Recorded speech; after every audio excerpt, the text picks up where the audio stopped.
yesterday I had this experience where we were sitting on the couch and we were going to watch something, and I just pulled up my phone, and for whatever reason, I just went to Twitter, and I don't know what I was checking. I just wanted to glance at it, and a story came up about a family where a 2-year-old, and again, I don't know the facts, if this is actually true or not, and it seemed like it was, but it was a 2-year-old who lost both of his parents in the shooting in Highland Park.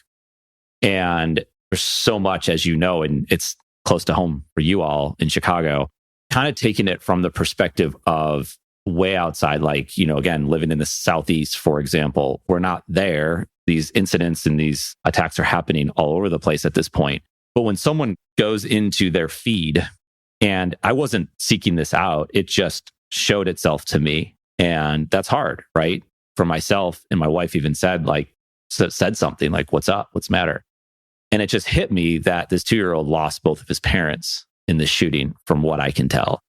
This is constant, right? Anytime you show up, you're seeing these things that are just devastating. As people who might be out there and they're seeking help and they could go talk to a therapist about it. But like in the moment, there's so much there just to even take in. Like there's so much news, and we can learn about the bad news and the good news at any moment's notice with like no delay. And it didn't used to be that way. And it like almost overnight, it feels like it is now that way. How can people cope with that? And maybe that's the word. Like, how do we cope with all of this news and all of this information that's out there now and just ready for you, even when you're not seeking it out? And oftentimes people are seeking it out. So it goes both ways. Yeah, I mean, I think that the situation you talked about, I believe is true. I believe that's exactly what happened. And you're right that we kind of got these constant news feeds of different things that oftentimes don't feel like good news, and or just really devastating things like the situation that you just talked about. I think that from a global standpoint, we need to make sure that we have, all of us are proactive in having support systems in place. And that goes a long way, because you don't ever know when something's going to happen. You don't ever know when something that's going to be really upsetting. And there's a lot of ways to do that. But I think making sure you have open lines of communication with your family and friends and people that feel, you feel like are supportive of you. Another thing you can do is establish a relationship with a therapist or a counselor. And not even if you see them all the time, you may not need to see them very often, or you may not want to see them very often. But if you have already that existing relationship, it makes it much easier to reach out to those people. And we've had a lot of that over the last several days, people that we, worked with in the past that have reached back out to us and just may want a couple sessions. But I think it's beyond just the therapy community. I think that for all of us, we need to make sure that we understand what we're going to do. It's kind of like if you have a dental emergency. Most people have a dentist that they could reach out to and know what would happen is if they had some big emergency, they know what they would do. And in addition to that, there's hotlines, and there are some systems set up in place for kind of immediate help for people. But I think it's really difficult for people to share kind of how they're feeling and what's really going on inside. And it makes it easier if you have somebody familiar.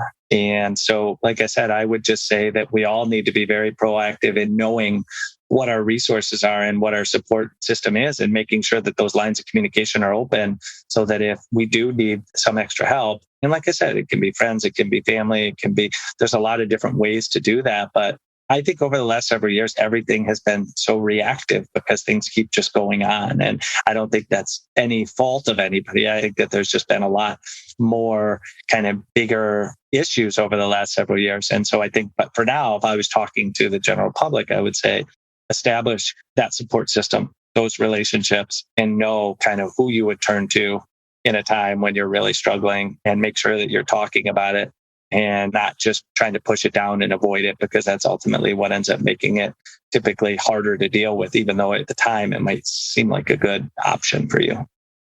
Is there an awareness piece to know that if an individual is logging on to Instagram or Twitter or Facebook or any of these different platforms, like you could develop a habit to go for something else instead, like replace that habit with going for a walk or making a phone call to somebody or reading a book, as opposed to just going there, because the best way to avoid it is to avoid it, right? But that easier said than done. And again, like you might be going in there to check on predictions for the Chicago Bulls upcoming season, and comes this information about what happened in Highland Park. Like you're not even looking for it. So you almost have to stay away from certain things or go to areas that are very specific of to what you're looking for. Like go to ESPN if you want to read about that stuff. But even in those places, I mean, there's toxic news coming out there as well with clickbait headlines that are meant to trigger people so they can sell more advertisements.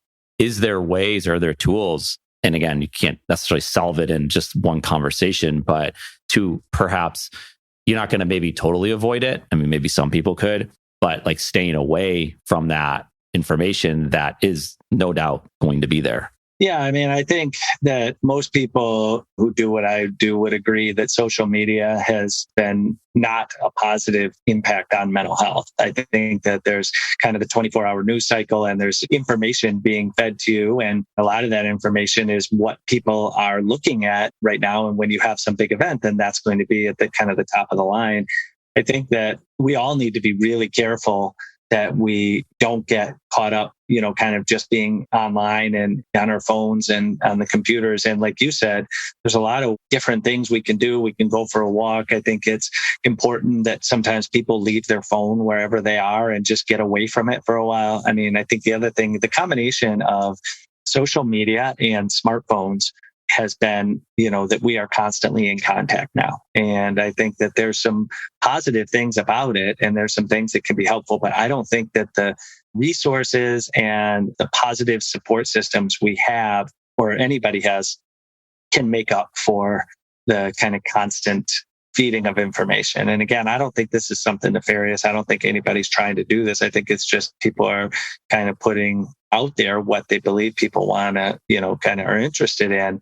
So I think it does come down to the individual to making sure that we're doing our own self-care and limiting. And one of those things is, phones these days, they can track how long you've been on the internet every day. And so I think those are like many people pay attention to how many steps they have in a day, how much exercise they have. I think we also need to pay attention to how much time we're really spending on the web and kind of limit that for ourselves. Yeah.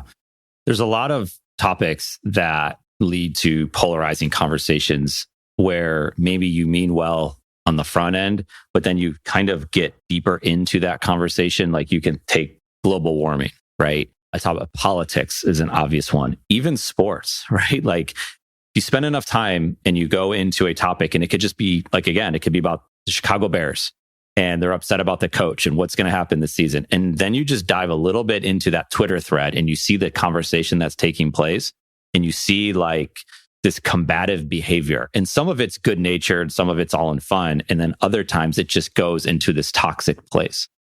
And yes, it does happen in public. Like you go out and you could see people outside the stadium yelling and getting at each other and getting into a fight. So it's not like just solely on social media and it's kind of like goes to your point before. But what is it that leads people to having these combative, and it's like more so than ever on social media, that they're just like willing to just stand for whatever strong belief they have and they're going all in with that and they're not backing down, and then it just escalates, and then it's so easy for anyone on the outside to come in and add their 2 cents, and then it just takes off. Yeah, I mean, I think in general, human beings aren't comfortable with conflict. And so if you're face to face, it's much more difficult to say something that might make somebody else upset. I think when you're online, many times you're totally anonymous. Sometimes people will be under their handle or their profile or whatever, but for the most part, there's not going to be any direct conflict, and you can come and go in that conversation whenever you want. You can put out something that is going to anger a lot of people, and then guess what? You can just set your phone down and walk away and let everybody else fight about it.